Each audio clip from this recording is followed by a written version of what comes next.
ஆண்டவருடைய சொல்ல வழியானது சொல்கிறார். அவர்களுடைய மொழியை வாழ்க.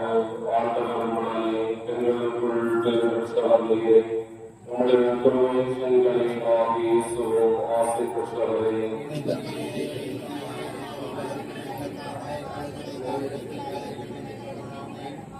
இது ஆண்டவரின் அடிமை.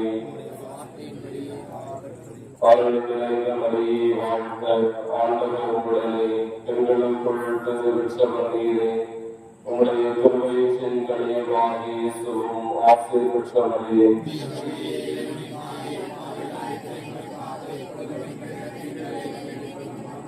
வார்த்தை மறுவான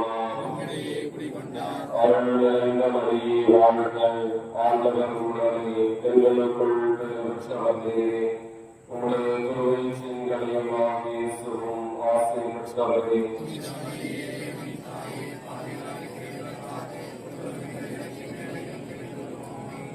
இயேசு கிறிஸ்துவின் வாக்குறுதிகளுக்கு நாங்கள் தகுதியுள்ளவர்கள் ஆகும்படியாக ஜெபிப்போமாக. இறைவா, தேவதூதர் அறிவித்தபடியே உங்களுடைய திருமகன் இயேசு கிறிஸ்து மனிதனாக நாங்கள் அறிந்திருக்கின்றோம். அவருடைய பாடல்களினாலும் சிலுவையினாலும் நாங்கள் அவருடைய உயிர்ப்பின் நேர்மையை அடைந்து எங்கள் உள்ளங்களில் மலர்களை பொழிய வேண்டும் என்று ஏழாண்டவராகிய கிறிஸ்துவுடைய உண்மை மன்றாடுகிறோம்.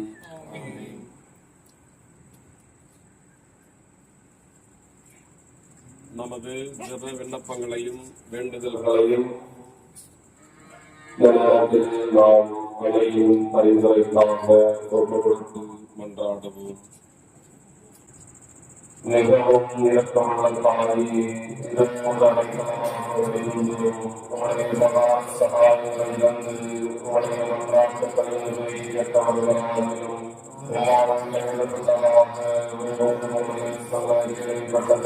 நிலைப்படணும். கல்வியான பணியை தாயே, இப்படிப்பட்ட உடைய திருப்பாதத்தை அணி வந்து பெருமூன் செய்கிறது காத்துக் கொண்டு சமர்ப்பிக்கிறோம்.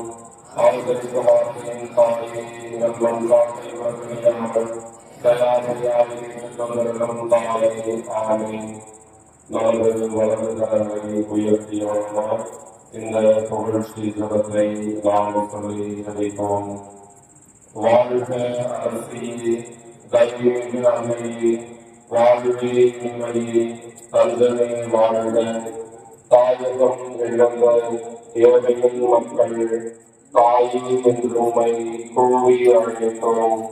கண்ணீர் கண்ணாய் என்றுமை நோக்கி கவரி அழுதும் பெருமும் செல்லும். ஆதலால் எமக்காய் பரிந்துரைப்பவரே, அன்பும் எம்மை கடைக்கண் பாராய். உங்கள் வயிற்றின் கடையான் இயேசுவை இருமை வாழ்வின் இறுதியில் காட்டுவாய். கண்களின் உறவே, தாய்களின் கனிவே, இனிமை தருவே, கனிதறியே. ஆமென். நமக்கு உதவி கொடுத்து அருளும் உங்கள் அன்போடு இருப்பதாக மன்றாடுவோமாக. இறைவா, பிள்ளைகளாக மாற்றோம். எங்கள் தாயின் திருவிழாவை கொண்டாடும் இருக்கின்ற இந்த தருணத்திலே இந்த மொழியை ஆசிரியருக்கு புனிதப்படுத்தியிருந்தோம். இந்த மொழி உயர ஏற்கப்படுவது போல் இவருடைய உள்ளங்களும் விண்ணகமாகி உயர்த்தப்படுவதாக. இந்த நவநாட்களில் இந்த மொழியை காண்போர் அனைவரும் அல்லாமல் எம் தாயின் ஆகியவரின் கன்னிமரியாதை முன்மாதிரியாக கொண்டு தங்கள் வாழ்நாள் முழுவதும் கோயில் போல அருள்புரியாக எங்கள் ஆண்டவர்களாகிய கிறிஸ்து வழியாக நாங்கள் அறிவிக்கிறோம்.